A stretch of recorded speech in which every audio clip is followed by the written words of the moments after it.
Good day, everyone, and welcome to another episode of SkyTail Insights. Today, very excited, we have Tiffany Hall here to help lead us. We're going to talk about patient retention as well as lead generation. Before we get into it, Tiffany serves as Chief Growth Officer at Aesthetic Record, which is a cloud-based EMR and practice management solution system for the aesthetic industry. Fun fact, she also leads a team of 30 software engineers, which I wanted to bring up because she gets really into the data. She knows it. I've always been super impressed by that. She's also the host of For the Record, which I think is in its, third or fourth season of a podcast? Fifth season. Wow, that's impressive. Where does the time go? She's also co-founder and director of Aesthetic Next, which I'm sure everyone listening knows, but it's a multidisciplinary international education meeting for injectors, practice managers, staff, and industry partners. And Aesthetic Next 6.0, Tiffany, is right around the corner, a couple weeks away, few weeks away. I know how busy you get during that time, so I do want to say a special thank you because I truly appreciate that you made the time. I know you're super busy for that conference. We're super excited. I think this is our fourth year going to it, and it's one of our favorite ones. Thank you for being here. It means a lot to us. Well, I'm glad to be here finally. I've been looking forward to this because I've been listening to the podcast, I think, since you started it. And now I'm here to talk about all the fun things with retention. But yes, Aesthetic Next coming up very soon. You guys have been great supporters, and we have an awesome year planned. So if you haven't bought a ticket yet, go buy a ticket.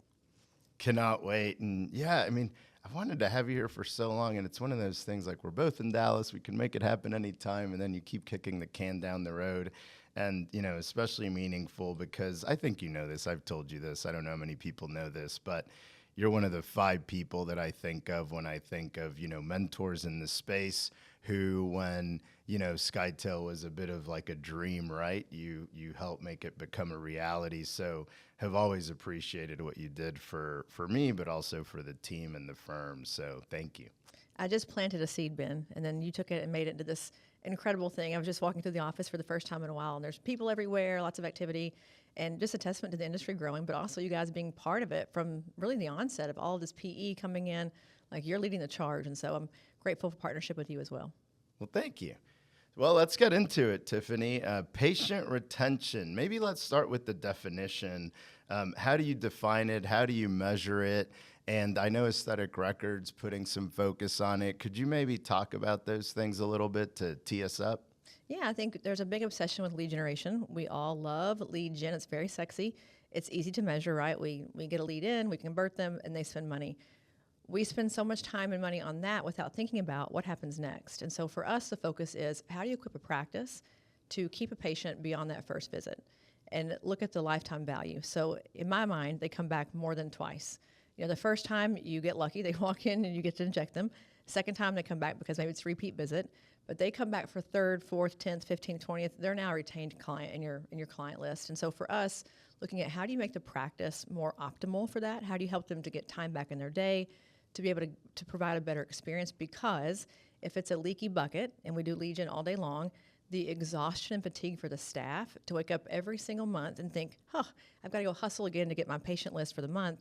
It's a lot for the staff to do, but also for the patients, it's constant churn. There's no comeback. There's no culture in the practice. There's no sort of tapestry of who your patient is, who's your ideal market. You want to build all of that to really define who your brand is, and so retention really leads to that. So for us, it's a lot of different metrics. It's lifetime value. It's looking at rebooking rates. So dentistry, which I know you've spent lots of time in dentistry, they are masters at rebooking, right? If you come in today to get your teeth cleaned, you rebook for the 6 months from now. In aesthetics, we've just not done that. We've not thought about it. I don't want to leave the practice without booking the next visit, because if you are busy and your schedule is full, I may not get in, and then my toxins worn off, I'm wrinkled, you know, the whole thing, the whole tragedy of all that you don't want. But thinking through those who do it well, i.e. dentistry, using those same concepts in our business, because again, if they come in more often, that's one way to grow a business. If they spend more when they come in, that's another way, and they tend to convert at a higher rate when they're already in your world. You're not convincing them to love you and love the product. It's like, hey, you already love me, now I love the product. So you kind of already have a battle that's already been fought and won. So for us, it's looking at lead gen is great and sexy, but the real practice profitability really is underpinned by retention numbers. I love everything you said. I wanted to highlight a couple of things. You know, one of the beauties from an investor point of view, and really, I would imagine from a business owner point of view, in medical aesthetic core med spa services, is the concept of recurring revenue. And the reason they see it that way is, on average, everyone comes in, I think every 91 days, if you want to be super exact, according to a publication I recently read. But the point is, that is recurring revenue, which implies, but the only way you have that is if you have a patient base that is returning. So you mentioned something of, you don't want to be stressed out every month thinking, where am I going to get my patients from? So I think that was powerful. And I think you started touching a little bit on lifetime value and what that means over time. Excited to get into that here in a little bit, if you don't mind. But, maybe from a very high level, what are some maybe kind of key points or strategies that you can share that can influence patient retention? Yeah, I think just to go back to what you said about 91 days, it's actually more like 2.3 times a year. It's very seldom. Patients are not compliant, they don't come back in. So if you want them to come back more often, to your point about what are the metrics, things to do, you've got to make it compelling for them to come back in. And if your service line is only toxin and filler, for instance, just to kind of pick on that, they can only get filler so many times a year. You don't get your lips done every 6 months. And so if you want them to come back more often, you have to branch out and do more. And think about services that are complementary, that pair well, that, if they've aged out of one, they can do another. It's having an esthetician and having a biostimulator. So it's these things that pair together really nicely. It's a diversity of your portfolio, just like you would do in investing. I need to kind of hedge my bets. And so one thing is looking at your books and saying, do I have enough to be compelling? Do I have enough to bring a patient into my practice? Because if I don't have it and the guy down the street does, they're not going to come to me for one thing and come to them for something else. They're just going to go to them for everything. It wouldn't make sense to do that, to split the loyalty. The second thing is membership programs. I can't hit on that enough. I know it's a big hot button right now in the industry, but it works. I mean, we have practices around 9,000 all around the country who are using our product every day. And membership programs, they deliver results because patients come back in more often. And when they come in, they've already kind of paid for the service. They forget about it. You're married, with your wife, I'm sure. It's like, I've already paid for that. It's in my little wallet. So it's like a free visit. I'll buy more because I've already kind of paid for it. I forget that I've already spent $1,000, that's in my wallet. It helps them to spend more in that moment, but also they choose you every time because they're already, in a sense, contractually obligated to you. They're kind of married to you. They can't go somewhere else and start dating. So I think membership programs really drive that. And it gives us also, again, a recurring stream of money to pay our bills, time our capital payments, time our payroll payments. If you look at, when they're coming in from a payroll perspective on the 1st and 15th, memberships come in as well on the 31st and 14th. You've got money in the bank now to pay your bills. So it's nice when you're a very small med spa and you don't have a lot of, liquid things laying around here to pay your bills. The other part of that is just online booking, making it easy for leads to find you, and also for recurring patients to find you. If it's hard to book with you, they won't come back. If I have to call you to get on your schedule, I can tell you, Ben, I will never do that. I'm not a phone talker. If I've got to call you or text you or track you down to get on the schedule, it's just not possible for me. And if your patient is someone who has disposable income, they're also busy. So if your patient's someone who's like me, on the go constantly, I'm going to think about you at 4 a.m. when I'm awake doing something. You're not at your office. And so if you're requiring a patient to contact you in the flesh to get on your books, you can go ahead and just say, forget it. Those people are not going to come in. And if they're younger, even more, they're not going to come in. And so I think as you look at retention metrics, it has to be, what are the things that drive that? Rebooking rate being one of them. If they're not booking with you, that number will suffer. You know that. If membership numbers are down, we're not doing enough with recurring. If we don't have a good variety of products being sold, we're not trading up enough to more services. You'll see that in your product usage reports. So these things all sort of lead to each other. But at the end of the day, make it easy for me to choose you and to love you. And I think that starts with, in the front door as I walk in, it has to feel like, like a Louis Vuitton or Neiman Marcus, Ritz-Carlton. It has to feel like it's special to be here. If it's not special to be here, then I'm going to go somewhere else when I'm tired and feeling haggard and not, I don't feel good. I want to come get my lips done. I want to get my, Botox done. I want to go where I feel important and valued. And if your med spa cannot provide that to me, I might say, forget that you're the best injector in the whole world. I don't care. I don't feel good when I'm with you. I want to feel good with somebody else who's just good enough, but makes me feel like $1 million. I will choose that place over yours. And at some point in this, metric or this kind of equation, skill becomes less important, and experience becomes the most important thing.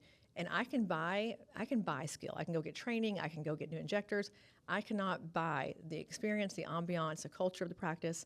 You focus on that, retention will come because they just want to be with you. You're the destination for those patients. That's a lot to unpack. Yeah, sorry. No, this is great because I was writing things down. I want to be sure I don't forget it because you made so many good points. I mean, ultimately, if I can summarize it in a quote, it reminds me as you were talking, especially toward the end of, people may not remember what you said, but they'll remember how they made you feel. And really what you're saying is, how do I feel when I leave the location? How do I feel? Was I treated well, et cetera? And you're right. You can be the best at what you do. And by the way, most patients don't know that you're the best. They don't know whether you're an amazing injector or not, unless there's a negative result and things of that nature. But, barring that, most people don't know, but they absolutely know, hey, this is how I felt when I walked in and out of there. So I think that being the key point is interesting, and I love that. Now, you talked about, I want to dig into a little bit. You talked about the diversity of revenue and services, beyond injectables and so forth. I think that's a great way to get someone in, and this will be a two-pronged thing. But question one, when you think about that, is there a magic wand formula that you're going to tell us, like, hey, make this percentage injectables, this percentage energy based? Or how should people think about that? Or is it practice specific? How would I go about expanding my services over time? What's the right way to do it? I wish there was like a magic formula, but there's Yeah, not. me too. I think demographically, you have to look at that for one thing. If your patient population is very young, then some of the things that are more age-related issues probably aren't the right fit for you in that moment. I think if you have very little capital to spend, perhaps buying big devices is not for you right now. So I think some of it becomes who's your patient base, but also who are you as a practice owner? What can you afford to do? Because to be laser poor is not good for anyone. And I think it's a whole business plan to do lasers and devices. It's a whole other avenue to get started quick and fast and get things out of the door quickly.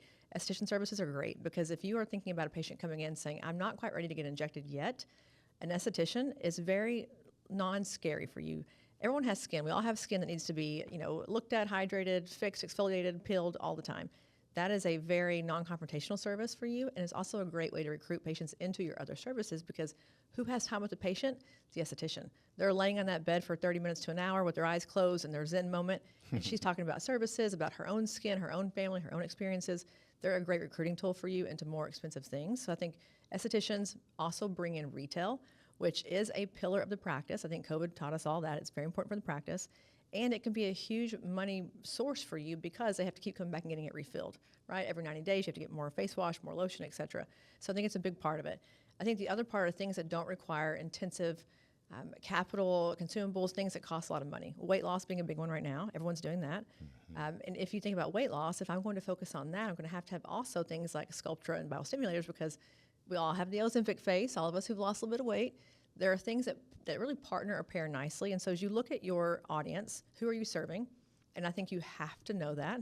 That is probably step number one, Ben, is who do you want to be as a practice? Know your patient. If you don't know who you want to serve and who your demographic is, none of the rest is going to matter because you can't build to a model that you don't understand, that you haven't defined. And so if I know I'm going to have people who are like me, they're in their 40s, a couple kids, disposable income, higher end, maybe clientele, I know that I need my face injected. I want to be skinny. I want to have, great flowing hair, like all the things that I want.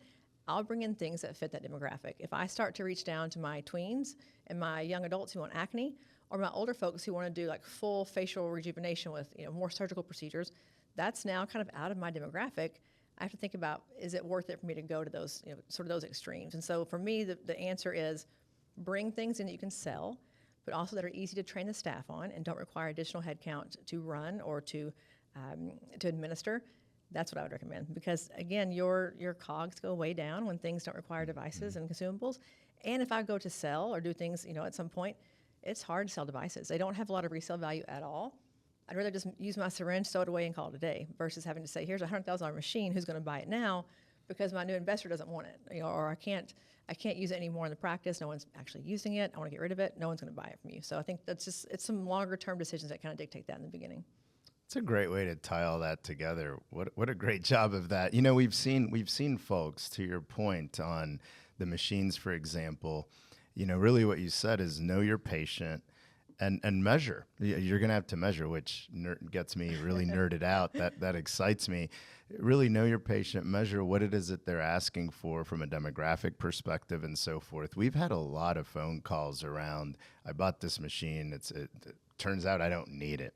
And I get it. I mean, I go to the conferences. I want to buy them. I don't know what I would do with them here at SkyTail, but I even want to buy them. So I understand that. But you're absolutely right. You have to be sure that you're making, really good decisions that your patients actually want. Now, when you make those good decisions, when you bring it together like you just talked about, I mean, what a beautiful thing, right? The second question I wanted to ask is around treatment planning. You mentioned it very early on as one of the strategies. When I start trusting someone anyway, when I go in and day one, you might inject me or do whatever. But if you're able to tell me, by the way, based on you as a person, these are some opportunities for you over the next 6, 9, 12 months, 2 years, whatever it may be, you start creating a treatment plan. How does that look? Can you tell us a little bit about that, especially as it relates to patient retention, as it relates to maybe, is there a difference between what a new patient spends that never comes back versus if I've been with you for a year? Can you tie in, how you work through that? I mean, you mentioned if you were to practice and you were going to practice and they only offered one thing, you're not going to mishmash. You're going to go to one that gives you everything you need. How do you think about that as a business owner? Well, I think there's a part before that we have to address the elephant in the room that they hate to sell, right? Providers always say, I hate to sell. I think there's really two pieces of that are important to say up front. And one is, as a medical professional, it is your duty to present to a patient in a place where they need medical assistance, the options. And I think if you are in that mindset that it is my job as the expert in the room to explain to you what all you could have done or what all you should have done, that is my burden to bear as a medical professional. Think of it that way, not as selling. I think it will change your perspective on things of, I owe this to you because I am a medical professional, you are not, you don't know the answer, and I do, I have to share it with you. I think that's really number one. Mm-hmm. Number two is if I don't share it with you and the person down the street does, I have immediately discredited my entire practice. Because even as a patient, when I was going to different people getting things done many years ago, I went to a practice who was like, what are you doing with your face? Like they went through this whole thing to your point. You should have done this, here's what's wrong. And I looked at them and I said, how come I've never heard of any of this? I've been going to get injections for years and I have never heard of any of this. And now the practice who had treated me before, I would never go back there because they just forgot to tell me everything else I needed to know. And so I think as a practitioner, if you want to truly have this expertise, authority, and trust, you have to actually deliver that in the room, which means you may not like what I'm telling you, but as the expert, I have to deliver what I think you need because it's my job as a medical professional. By the way, that is selling. We all sell every single day, and it's selling through education, and it will work. I promise you, I see it every day. But that's number one. I think there's a second part of that with the plan. If I'm a person who doesn't know what I need, I'm coming in off the street, I'm just like an average mom, soccer mom coming in saying, I just want to get rid of these wrinkles. I don't expect myself to know what you know. Like I'm aware of the fact that I know nothing. I need you to tell me and plan it out because again, I'm very busy. I have no schedule, all the things in my life that are going on. If you tell me, hey, Tiffany, just do this. Here's your map. Just go do these things on these days, and I promise you it's going to come out all right. I will sign up right now. If you tell me, well, what do you think about this? What about this? Mm-hmm. I'm like, listen, I make decisions every day, all day. I have decision fatigue. I don't want to make decisions that you should make for me. That is your job to make the decisions, not my job. And so as an expert in the room, I want you to command the room and say, this is what you need. Here's the plan. Here's the dates. We'll get you booked in the front for all the next, 6 visits. Let's get it done. In that moment, I'm committing to you. Despite not having a membership per se, I'm still saying, yes, Ben, I trust what you say. Let's get it done. I think a patient who is really in a sense of, or a place of vulnerability, who doesn't know what they want, they've had maybe a death in the family, they've lost a loved one, they've lost a boyfriend, they're already coming to you scared, nervous, and a bit disturbed in some cases. For you to say, listen, I've got this, I'm going to take the reins and take you through this and shepherd you to the next place in your journey, they are desperate for that. They are desperate for you to help them. And so when you do, A, you're the savior, but also B, they're in it with you until it's over. If you don't do that and you let them kind of decide on their own what to do next, they're not compliant, they don't come in, you get forgotten about, and when things get busy and they happen, they're not going to show up for you for the next 6 months, maybe even a year. And so from a long-term revenue perspective, to lock that in, give them a map. It's like Google Maps. To go from here to Washington, D.C., I need to have a map. I have to know where to go, where to stop, my rest stops, my charging stations. Give me that. And so I think as you look at retention, if you're missing that in your practice and not doing a full consult in the beginning and saying, these are all the things we could do. Yeah, let's do it in bite-sized chunks. I agree with you. It's not all, big cash outlay today, but let's look at your journey over time, and then let's figure out when to come back in to get the next things. I will say yes. And so if you're a practice who's also thinking, like, I just do filler or toxin, like I'm only a onesie twosie, that's when you have to kind of decide in your mind. I'm hearing every single day people ask for, I don't know, whatever device it is or a procedure. Coming back to the practice and saying, dear team, are you hearing this as well? We're all hearing it. It's probably time to move on and get that thing in the practice, like to get that device, get that service, onboarded for us. Because if not, your plan's kind of weak. It's a little skinny, and they won't come back. There's no compelling reason for them to come back to you because, again, would you rather go to the department store that has everything all in one if you have 30 minutes to spare, or just a single store that has like the one thing that you need? You got to go to 4 more of them. It just doesn't make sense for you. 100%. I'm glad you mentioned get comfortable with selling. When you said that, I cannot tell you how many times I've heard it even from our own clients of, well, it's really difficult to train the staff because you use the word sell and they feel like it's being pushy. And I said almost exactly what you said, which is interesting because what I said is, listen, if it's up to me to treatment plan myself, I have no idea. I don't even know, and I'm in the space, by the way, and I probably don't know 70% of the services that I could ask for, right? And so whenever someone takes command and says, hey, look, ultimately this is your decision, these are some opportunities for you, XYZ, that gives me such confidence in them, and it also makes me feel like we're a team together working toward an end goal. And to personalize it a little bit, one of the places that I went to, they had me, I forget the name of the machine, but it kind of goes multi-layers in and they show you the results and it's sun damage and this and it's that. And, I went in just to get injected and they came out like, hey, here's some other options that you might have. Turns out I booked lasers and a bunch of other things, but I never felt sold. I never felt pressured. I've actually felt the opposite. I felt these people are taking care of me. They know what they're doing.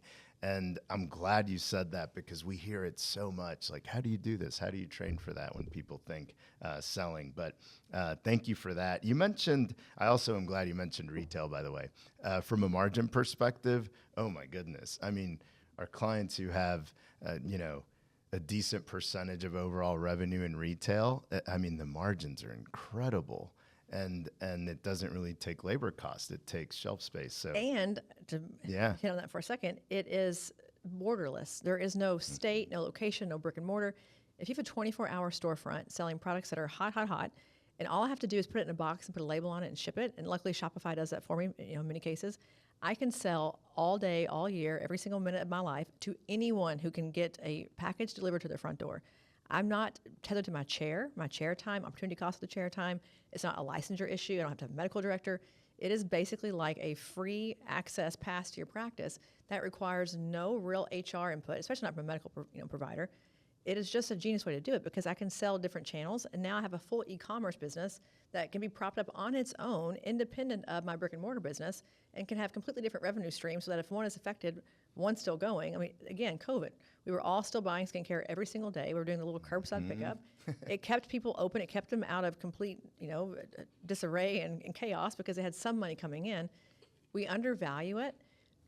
But at the end of the day, they want to buy from you. And a medical grade product, whether it's sold on Amazon or not, if it's at Amazon, but you tell them to what you had a Vizia, how to use it, when to apply it, what it should be used with, can you go in the sun or not go in the sun? Because you add that little nugget of value, they want to buy it from you because they don't trust themselves to read the label and figure it out. I don't trust myself. I can tell you right now, I've been in the industry for a long time. I'm like, is this an AM or a PM? Is this a serum or when do I put this thing on? When my provider says, here's how you do it, here's your little sheet, take this home with you, put it on the mirror until you figure it out and you memorize it. I'll buy it from her because I know I'm going to get the expert help that I need because Amazon is not going to help you, by the way. You get nothing. And maybe it's counterfeit. We don't know. I think oftentimes it's not. But even in that moment, the experience, again, is not good. It's the Amazon box the guy throws it against my front door versus in the practice, if I go brick and mortar, she hands it to me. I have a little sample on. She's used it in the procedure. I'm like, I have to have it. It smells wonderful. I love it. It's different. It's a high-end luxury touch that you don't get with Amazon. Great point. That's funny. So it's like treatment planning with skincare Exactly. too. There you go. And I've had that happen. Like I walked out with like 3 things. One of them was a liquid thing, like a syringe, a cream, and a SPF, I think. And I was like, I don't know what to do here. And you're right. What she told me, she's like, liquid first. And then I forget what thing, and she wrote it out for me, and that was so helpful. And then I can always text her if I need to, which is helpful. So you're absolutely right. I love that. You mentioned membership programs. Now, here we've seen some that were like, ooh, why would you do that? Because it kills margins. We see some that are working really well. Are there any, high level, or feel free to get as detailed as you want, opinions you have on membership programs? Maybe anything from, this percentage of your revenue ideally to, hey, these are the things to think about as you build one to where it doesn't become a drag on your practice. And, as you said, it's a beautiful thing to us because we already know, hey, we know that this month we're already going to start off with, academic example, 30,000 in revenue without, opening the doors. So anything you can touch on there around membership programs, or as folks think of, hey, I want to build one out, what should I do? The list is long. So I will tell you one thing at the very onset is make it simple.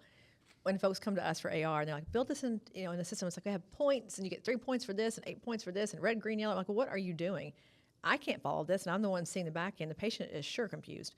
I am an advocate of the beauty bank, thinking about it more as a savings plan than a discount plan. So if you look at margins, for instance, to your point, I don't want to give a huge discount away. Membership is more of I'm paying for it in advance so that when I come in to get it done, I'm just going to cash out my liabilities in the practice for the invoice. And so for the patient, it's like they've already paid it before, a timed revenue, obviously, and then it just gets paid as a credit. Because again, the patient forgets they paid for it, and they're going to spend more. So the beauty bank idea for me is like the most logical thing to do, because then that monthly membership payment goes into the wallet at, let's say, at full value. So if I pay $100 in, $100 goes to the wallet.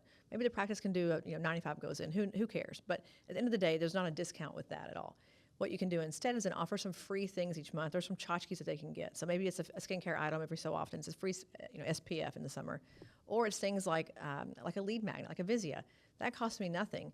As part of my membership program, you get a Vizia assessment. You get a free in-body scan if you're going to do weight loss. Like the things that don't cost me money and provider-intensive work, I will give as a benefit to say, if you belong to our program, you get nutrition tips every single week. If you're a weight loss program, you get an exercise regimen that gets sent to you every single week with new workouts. Things that, again, are not related to the practice themselves, dishing out their own effort and their own time, are like little tchotchkes and value adds that are meaningful for me. So then my margin's protected, plus I have timed revenue. But when it gets to this, again, more complex, but also saying you're going to get 10% off of everything. Well, 10% off of CoolSculpting is a lot of money versus 10% off of like a unit of toxin, like a way different amount of money there. And so it's hard to do blanket percentages. And I think also giving away free things in general that are medical procedures undervalues you. So if I say you're going to get 10 free Botox units every single month, like, should you get that? I don't know. Are you the right candidate for that? I have no idea. Now I've already kind of made that established thing to say you're going to get it regardless. If you don't get that, I have to trade it for something different. And now it's like you get pregnant, let's say. You can't have that anymore. What do I do now? Like, am I going to give you something different of the same value? Well, I got those for free from my rep, so there was no cost to me. I don't have that luxury anywhere else. And so now I'm paying out of my pocket to sort of accommodate for those 10 free units of Botox. And so it does get a little bit confusing and convoluted. But at the end of the day, the big part is money. You have to be able to get the money in the practice, transact it, account for it. And I see people with Excel spreadsheets and they've got tabs open. I'm like, oh my Lord. It's one thing that we built in the very beginning of AR was memberships are critical for us as a practice. And we were looking at, what we'd want to do. Be able to transact the credit card, put it in the wallet, account for every single penny that you have going in, going out, and do it all in automation. If it's not an automated function, if it's not easy to do, if it's not happening in the middle of the night without you touching anything and it's all just sort of there and populates for you, you won't do it. And it used to not work that way, right? Back when I was in 2015, 2016 in practices, they were literally like handwriting out receipts and doing credit card transactions. Not going to happen, not today. And so you have to have a system that can accommodate it, but also have a program that actually works and that patients can understand. If not, if it's too complex for them, it's for sure too complex for you to run it. So the KISS method. Yes. Keep it simple, stupid. I love it. Very good. Most things are like that. It's interesting. You brought up online booking, and it brought to mind, I don't know that I had this in my questions here, but I don't know why I didn't, because one of the things I love is picking your brain on technology. You always seem to be at the forefront of it. So you brought up online booking. You brought up just ease, right? And one of the things that I know that we worry about is the cost of labor, and it continues to go up. Turnover continues to go up. By the way, it's not, unique to aesthetics. This is across healthcare. Turnover is going up, labor is going up, which suppresses margins, obviously. So technology comes in, beautiful solution in some of the healthcare subsectors that they've already taken advantage of. I don't know if you agree, but I feel like we're a little bit behind on adopting technology as an industry. You know, beyond online booking, what are some things that maybe we can think about from a tech perspective to increase, patient retention or even just like efficiency as you take it out of the human hands? Yeah, so it's funny. We launched a CRM, Lead AR, about, I don't know, a year ago. And in doing that, we talked to practices every day who like, I have an email, I already have an email group, I have MailChimp, or I have got constant contact. And you look at what they're doing, and they're still manually doing all their lead generation tracking, manually doing all their inventory, manually doing all their emails and SMSs. There is no like lead follow-up that's done. They're having to stop with the patient, go text the patient back. At the end of the day, if you look at your practice and say leads coming in and patients staying in are what's going to make me work, make me tick, then automate those processes. That's the thing that you have to think about most is like whatever is going to keep the lights on, make that human proof. And so for us, I look at things like, for instance, lead gen. If we know that the answer is 5 minutes after they contact you the first time, you've got to act or they leave you, then automate the response. Make it sound personal and human, but automate it. Have a text back that comes. Have, they submit a form to you, and you send back immediately an email. Thank you for your form. We'd love to have you in the practice. If you have any questions, text us. Here's the booking link, whatever it is. Act on things in automation that it feels as if it's a real person.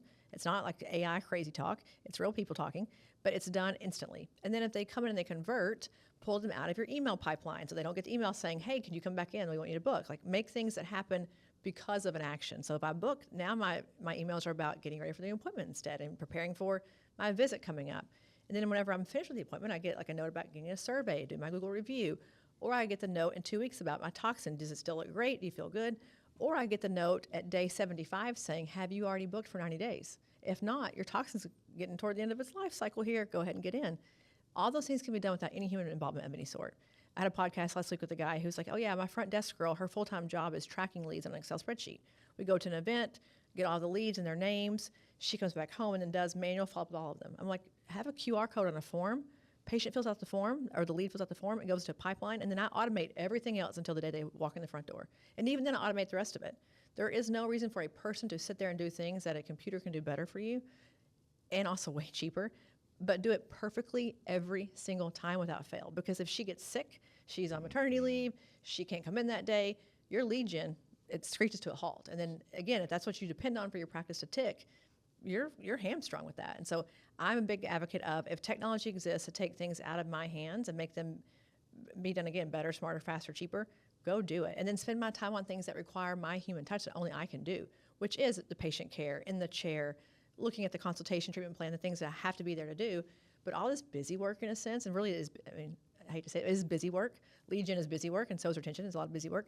Make all that go away by just using automation. So for me, a strong CRM is really important. Even with your EMR, inventory management being all done in automation, reordering being done in automation, looking at thresholds and notifications, things that I don't need to actually look at every single day. If I'm running low on a filler, just notify me. I don't want to have to go count boxes every day. Like I don't have time for counting boxes in the closet. So it's things like that again, adding value. Me adding value is not counting boxes or sending out texts. Me adding value is looking at the practice future, the staffing needs, the online booking. Is it working? Are we getting people in the door? Are we, busting at the seams? We have to have a new location. That's what I need to focus on, not whether or not the lead got text today by 5 o'clock. It just doesn't make sense for me. So I'm all about AI as well, but in moderation.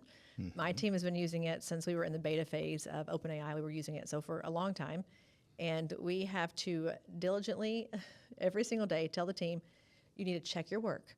Whatever ChatGPT tells you or Claude or whoever else, check it, make sure it sounds good, that it sounds like a human doing it. And so there is a dependence right now on AI, which as you look at content and copy going out, I'm sure you get tickled as well. I read blogs like, oh gosh, they should have proofread ChatGPT's responses. So I think on the technology side, it's great power, great responsibility. So checking your work with AI, if you're going to use it and use all these creation tools and things, make sure that you double check, triple check that what is actually being sent to a person that you care about hearing your message, that it sounds like how you would say it and that it sounds like your practice. Otherwise, I think you almost do more harm than good by sending out some generic AI over like a word salad thing that's not really how your brand sounds ever. It's like a sore thumb. Yeah, so that's a good pitfall of things to watch out for with tech as well, is make sure that it still has the this is how I want you to make me feel as a patient. I love the points you made. You know, we frequently talk about anything that's repeatable and can be consistent, take it off human hands. It has a two-pronged advantage, I think. Number one, typically you get rid of all the mistakes of human error. So there's the consistency aspect. And then number two, as you said, it allows your people, your team, yourself to be empowered to do higher level thinking, to be more present for the patients. It's just overall so much better. So thank you for sharing that. And, you know, you talked a little bit about lead gen. I want to get into that a little bit, but I did want to share this because I was excited for this subject. And one of my favorite slides that Judy, our team member, speaks to, which kind of blew me away the first time I saw it, is like all leads to conversion, the percentage is 54.1%. However, when you break it down, referral lead conversion is 65.5%, and non-referral lead is 39.6. Now, you know, are these perfect stats? I don't know. But the bigger point here is if I tell you, hey, Tiffany, you really ought to consider XYZ, I love it here, you're going to convert 2/3 of the time. I mean, I would say hopefully 100% because you trust me. But if you just happen to walk by someplace, it's closer to a little bit under 40%. So can you maybe talk about that? Like, you know, this is getting into the mix of anything you want to talk about, from how should we think about lead generation mixing with patient retention and really what it ends up doing to practice. How do you find that really sweet spot formula of lead gen and patient retention there?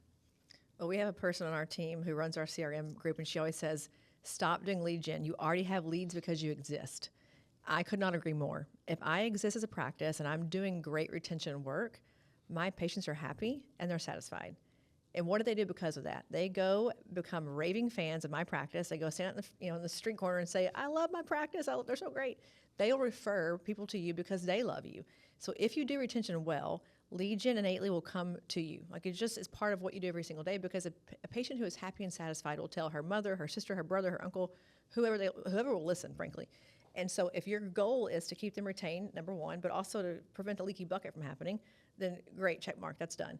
If you want to add people to the practice who are of the same demographic, same kind of vibe as your current patient base, referrals are the magic wand, because I'm referring people who are like me. So if your goal is like the Lulu mom who has a tennis membership and drives an Escalade and has 2.4 kids and goes to private school, guess who she refers? Other friends who are just like her. And so the happy patient, who is who you want in the practice, refers people who look and feel just like she looks and feels.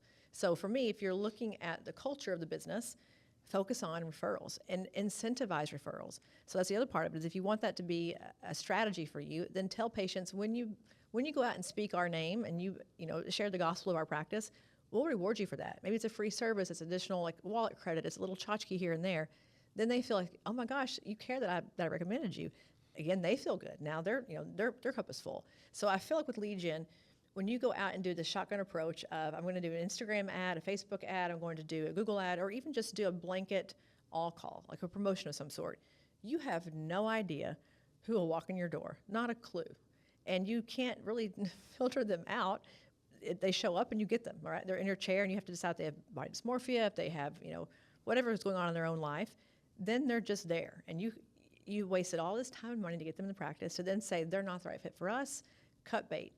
I want to say spend less money and get the right folks in the door every single time. I think you have a much more targeted approach with that, but also they convert more because I'm your friend. And if you're like, Tiffany, go here, this restaurant is phenomenal, I'm going to book the restaurant. We ask for things when we travel. Hey, who's been to Houston lately? Where do I go? What do I do? And we take our friends' recommendations because they've been there, they know what we like, they're like us. And so for me, lead gen it's a double-edged sword. If you're focusing so much on the shotgun approach and you feel like you have to do that, you're compelled to do that to keep your books full, let's take a step back and say, wait a minute, where's retention? Because if every person who came in practice in the past year stayed in the practice and didn't leave, would I be full? If the answer is yes, I'd be busting at the seams, then that is our problem. The problem is not your lead gen's not good enough, it's that your retention's not good enough. And that again, leads to new people coming into practice who are who you want to come into practice. So they do fit together very, very nicely. But to Judy's point, you're spending usually on lead gen like 2/3 of your budget. So marketing is like 2/3 going to lead gen, and it's not converting nearly as highly. So if you're looking at your ROI of this, on this activity, it's like I'm spending 2/3 as much to get half as good a result. And by the way, even when I get the result, I really want the result. Versus when you spend money on your retained clients, a little bit like 5% money, 5%, 6% money, they will like almost 100% increase on their money long term. And so they want to give you their dollars. So I'm a big fan of saying spend very small on lead gen and then go big with your retained people. Do parties, VIP events, first look, do educational things for them, do seminars, make them feel like they're at a place where they are valued and cared about. And then they'll bring their friends with them to these events who will then say, gosh, I love this person too. This place is great. Book me now. And you have, again, this multiplicative effect that, now you look around, they're all the same person to practice, but they're all spending money, which is what you want. Yeah, and you have a consistent patient base. And by the way, like, how good does that feel, right? Whenever your patients like you enough, trust you enough to speak your practice's name to their friends. I mean, I know that here, whenever we get a referral from a client, current or past, I mean, that's my favorite. I mean, we love all our clients, don't get me wrong, but whenever one of your current or former clients is saying you need to call them, they'll help.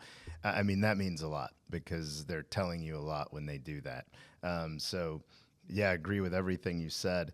Now, I've asked you a million questions. We've talked about all the things you should do. Maybe let's flip it a little bit. Any pitfalls, like when you see practices or groups that are, you look at the patient retention numbers or whatever it is that you hear about it and makes you cringe a little bit. Are there any big themes that stick out? Like if this happens, like do not let this happen or your patient retention is going to be poor, outside of saying anything that you've already told us to do it, the opposite. But are there any big ones that I should be hyper-focused on fixing today? If I were going to go in and buy a practice right now from anybody, I want to know who's at the front desk. Who is your front desk person? I cannot tell you, Ben, if I look at the practice as a whole, as important to me as the provider in the room who's injecting is the front desk person, because they're the person who you either do or don't like as a patient, and the one who you either dread going to see or that you're excited to say hi to. Like, for instance, at my little boy's school, the front desk lady is a monster. I hate going up there because she's a freaking monster. I won't go. I will choose not to go to things because she's going to be there because she's just so adversarial and so hard to deal with. If that were a practice, I'd never come back.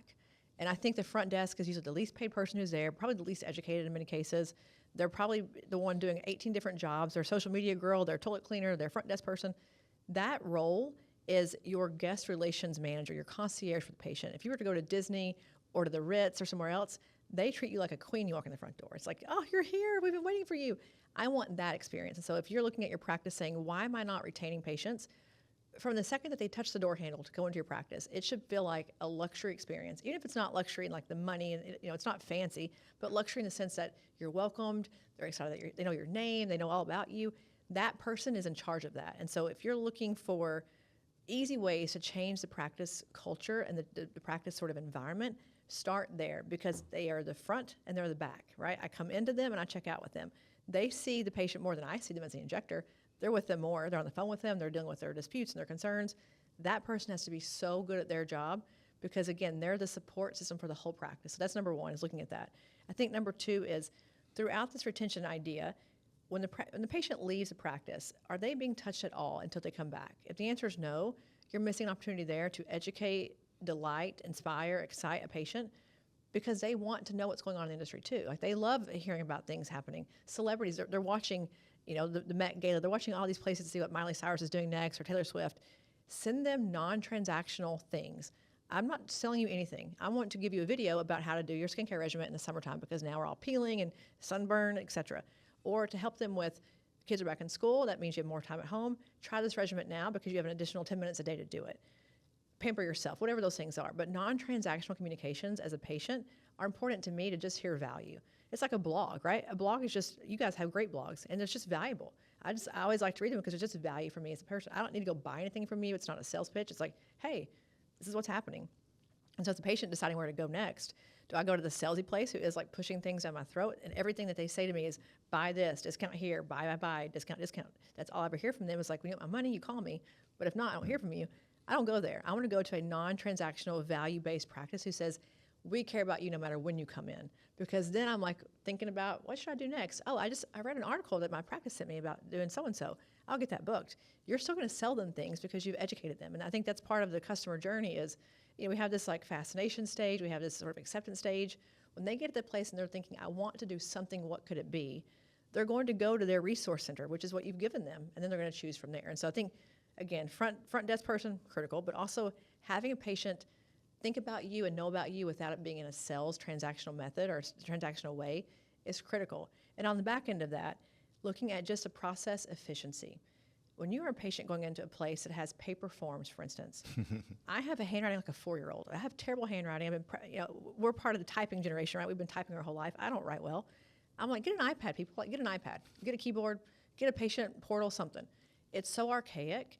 And then to sit through the same form every single time, to have to wait in the waiting room forever, when things aren't perfectly clean and crisp and nice, like any of those little things that on their own aren't a big deal, but when you put them together, from the front desk girl not being so nice to now I have paper forms, I'm waiting forever, the room is not very nice.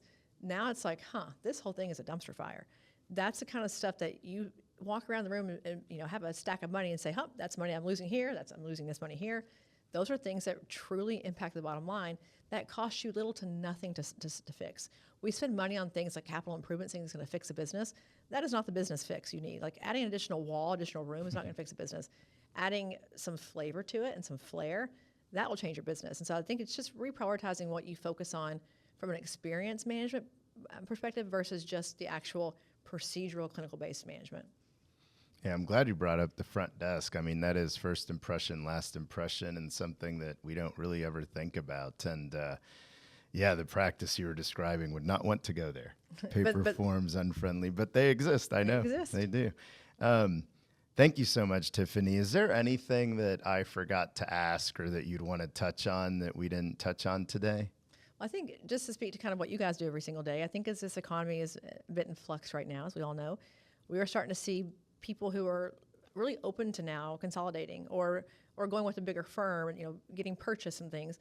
That's where you have to stop and think, am I doing these things right now? Because if someone comes in and knocks on the front door today and says, hey, Ben, I want to buy your practice, is your house in order? Mm-hmm. And these are things that are they're so small to do on the aggregate of things you need to do as a practice owner that if you get these things nailed down in the beginning, retention, recurring revenue, repeat business, you get lead gen sort of ironed out so you get the right people in the front door every single time. When you start thinking about selling, your value is so much more attractive to a person who wants to acquire a practice because you've got revenue that's steady and consistent. And by the way, they love you, you have raving fans.